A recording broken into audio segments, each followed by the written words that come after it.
Hello, my name is Tim, my company is Sports and Touring, and we are Jaguar F-Type specialists. It is always a delight when we bring a car into stock which not only has exceptionally low mileage and great history and is in brilliant condition, but when it has the wow factor on the options list.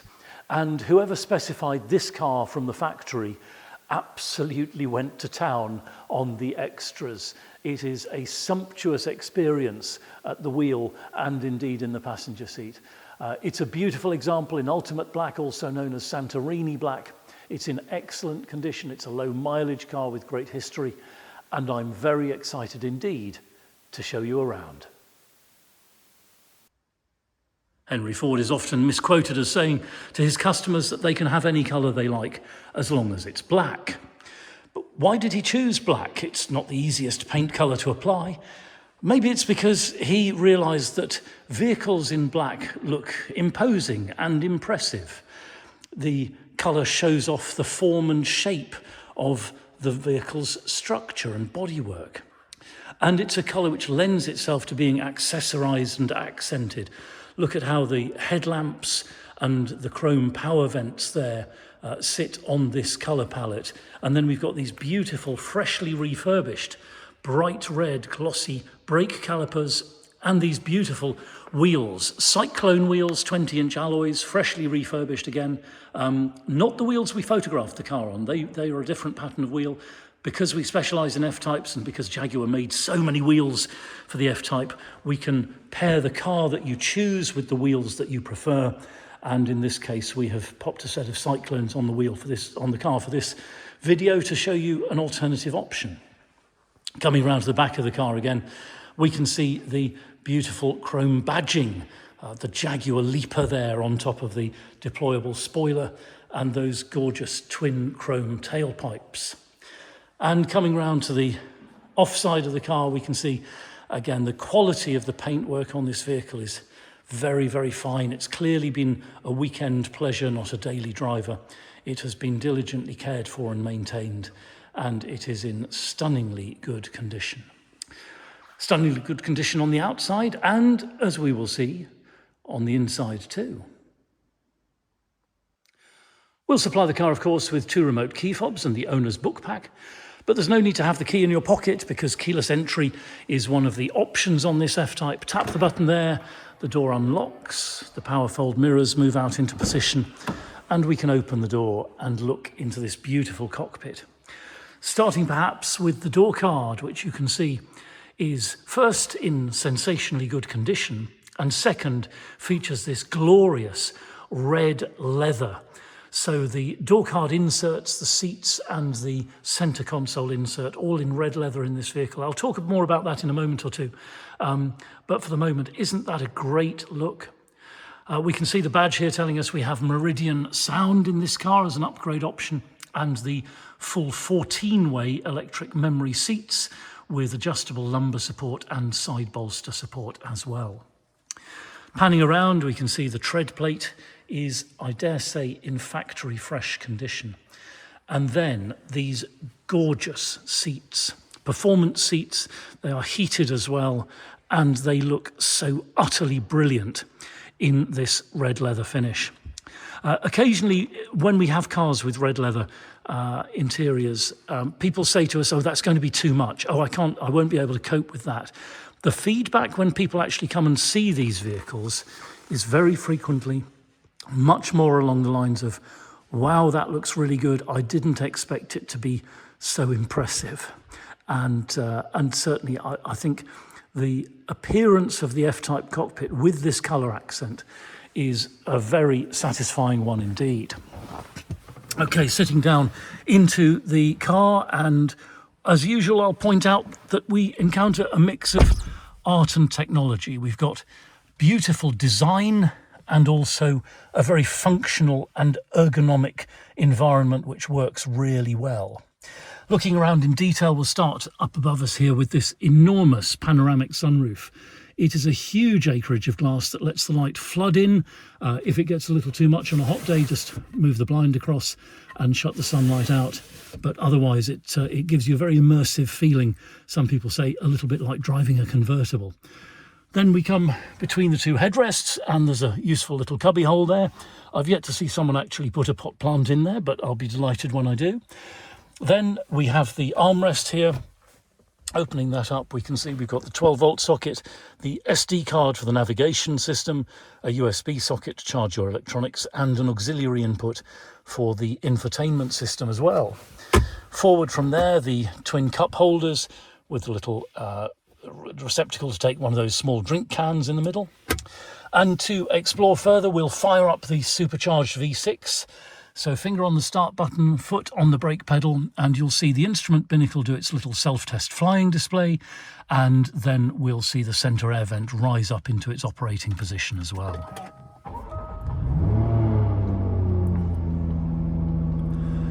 The engine revs settling down at a slightly higher than usual figure because the catalytic converter needs to warm up gently when the car is cold, and that's the purpose of that. Looking around, back to the centre console then, we've got a series of switches here, starting with the Eco Stop Start Defeat button. That stops the engine from shutting off at traffic lights and so on. Button for the rear deployable spoiler. So that comes up and goes down at 70 and 54 miles an hour respectively when you're driving, but you can put it up. I'll demonstrate that now by swinging the camera around and looking through the rear window. You can see the spoiler comes up and goes down again at the touch of the button. Then we come to the traction control off button. That disconnects the traction control system and makes the car a great deal livelier if you're going to do fun things with it, taking advantage of the powerful rear-wheel drive nature of this car. That's the button that you'll be using. I do advise you to make sure you know what you're doing first. Then we've got the switchable active sports exhaust button, and that is the switch that opens up the two valves in the exhaust system, gives you a throatier exhaust note, a more engaging soundtrack to your driving. And those valves open either when you open them with the switch or when you change driving modes to dynamic, and I'll come back to that in a moment or two. Then we've got the electronic parking brake, which pretty well takes care of itself, I have to say. It releases automatically when you drive off with a really good hill start assist function too. We come to the infotainment on-off button and volume control there, and then the shift stick. It's a gorgeous piece of design, falls into the hand really nicely. There's a trigger on the front there which you use to activate the stick, and then you go into drive like so. And from drive you can flick it sideways into sports gearbox mode. In sports gearbox mode, shift up and down like so. You can always use the flappy paddles, of course, which enable you to keep your hands on the steering wheel while you're manoeuvring and shifting gear, which is probably the more appropriate way to handle things most of the time. But for old time's sake, feel free to reach down and pretend you've got a manual car. Okay, back over here and we'll take a look at the driving mode selector switch. At the moment we're in standard driving mode.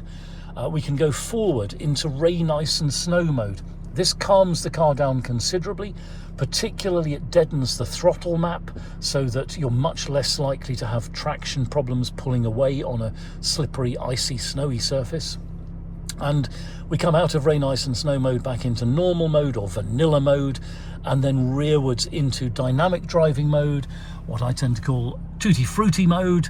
And you can see there that the instrument binnacle backlighting has turned red to tell us we're in dynamic mode. We've got the checkered flag bottom left of the center display there, and we now have a car set up for a more engaging and aggressive driving style with the steering, gearbox, throttle all adjusted to suit. Okay, back to the center console. We'll pop the car into park, in fact, by pressing the P button there, and then explore the climate control section. So we've got the auto climate switch, air conditioning, timed recirculation. The hazard warning light switch is there in the middle for convenience.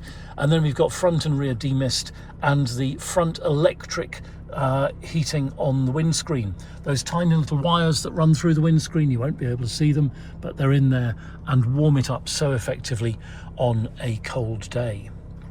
Then we've got the temperature selectors, Another extra cost option, dual zone climate. So passenger dials in their temperature there, driver dials in his or her temperature there, and the system will provide cooled and warmed air accordingly. Then we press the button there to find the three-way or three-stage electric seat heating. Very effective, keeps you toasty warm in cold weather. I thoroughly commend it. Onwards to the infotainment screen, and you can see it's a lovely big clear display. We're on the home page here. We can go to the media option, and the audio is off at the moment, so if I turn that on and turn the volume down, you will see that we've got BBC DAB radio selected at the moment. We could also use the AM and FM receivers. If we go to source, we've got auxiliary input there as well, and if my phone was connected by Bluetooth, it would offer a Bluetooth source as well, so that I can stream music, Spotify, BBC Sounds, whatever you prefer, from your mobile phone as well. Back to the home screen, and there is the phone option where we can make and receive calls and so forth. The climate page is here, where we direct the airflow around the cockpit, and we can synchronize the two temperatures as well using that button there, like so. Back to the home screen again, and bottom right we have the satellite navigation, and you can see it's a lovely crisp clear display. We'll zoom out a little bit to see the map more widely depicting the area around us. It's clearly labelled, it's easy to use, easy to program with your destination and so forth, and the instructions it provides are very clear and easy to follow too. Okay, back to the home page, and we'll go to the extra features page where we have in-control apps should you choose to subscribe to them. Cameras, so we've got a reversing camera on this F-Type, as you can see there, with the useful tram lines that show you where the car is going to go, and the blocks which indicate obstacles behind you as well. Back to the home screen and extra features again, and we have valet mode as well should you need to use it. So very fully featured, crisp, clear display, easy to use. I get very good feedback about the infotainment system in the F-Type. Onto the steering wheel, and the left-hand thumb cluster here has the infotainment controls and Bluetooth telephony button. The right-hand thumb cluster has the cruise control and active speed limiter and heated steering wheel. Really, this car is optioned to the hilt.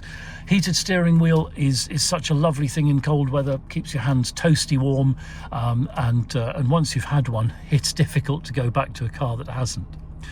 On the stalks, over on the left-hand side stalk there, we've got the automatic headlamps, and on the right-hand side stalk, we've got the rain-sensitive wipers.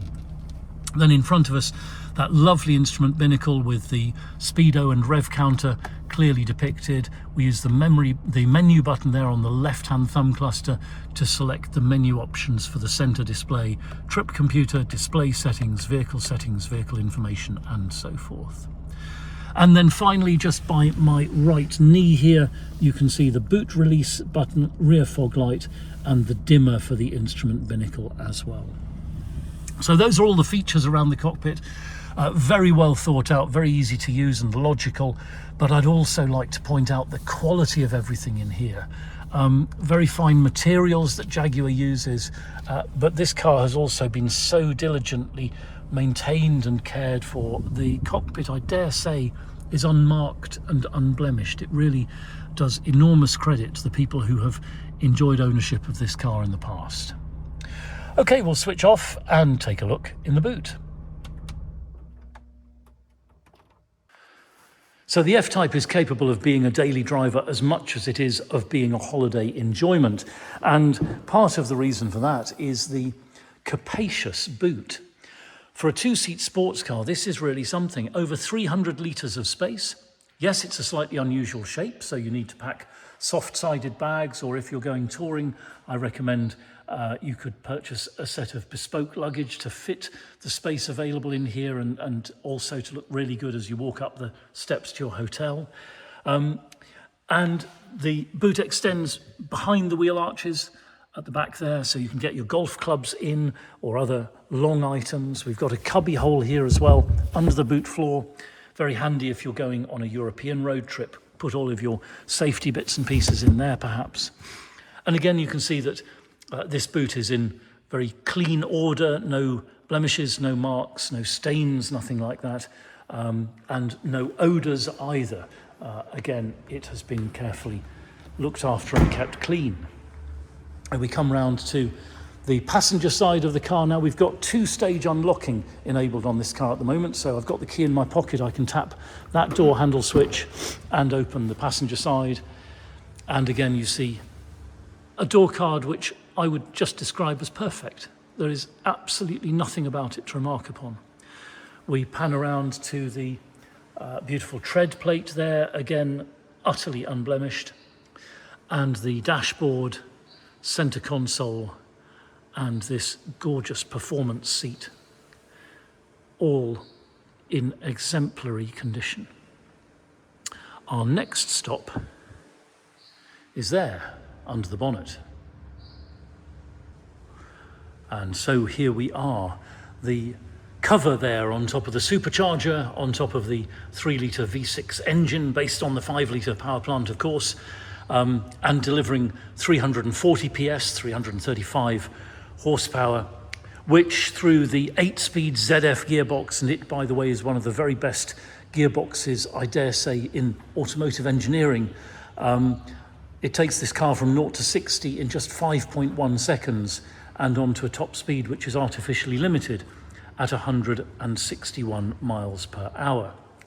Those are impressive numbers, of course, but the point I invariably make at this moment is that this is not a numbers car, it's not a drag racing car, it's not a beat you away from the lights car. It's a car about the experience it delivers to the driver, and in particular the connection you feel holding the steering wheel and with your feet on the pedals, and the connection from you to the vehicle, to the road, and to your journey, and the pleasure that this F-Type can deliver, whether you are going to the post office to put a parcel in the post, or whether you are off to explore the Swiss Alps. It's the same engaging experience that you will get from your F-Type, and that is the thing that people tell us makes ownership so very special indeed. Again, you can see under the bonnet here, everything is crisp and clean and correct, nothing out of place. Excellent main dealer service history. As I say, it's a very low mileage example indeed, and this car has passed all of our tests and inspections flawlessly and is waiting to delight its new keeper. So thank you very much indeed for watching. It's been a great pleasure to show you this beautiful F-Type. We're Sports and Touring. We're just outside Andover in Hampshire, open 7 days a week by appointment only. You're very welcome to telephone, email or WhatsApp us if you've got any questions, or if you'd like to arrange to see the car in person or by video call. It'll be a pleasure to send you a link to the Google Drive. That's our online folder with higher resolution photos which you can zoom in on, and PDF copies of important documents. If you've got a car to dispose of on your buying journey, we'll give you frank and honest advice about the best way to achieve the maximum value with the minimum inconvenience. And if you'd like to chat about finance, we can do that as well. We're authorised and regulated by the FCA, and we work with a really brilliant broker. Do please take a few moments to read our reviews in Auto Trader. I'm very proud indeed of the things that our previous customers say about us. And I'll close by saying thank you again. Feel free to like and subscribe to us here on YouTube, and we will look forward to hearing from you very soon. Contact details coming next.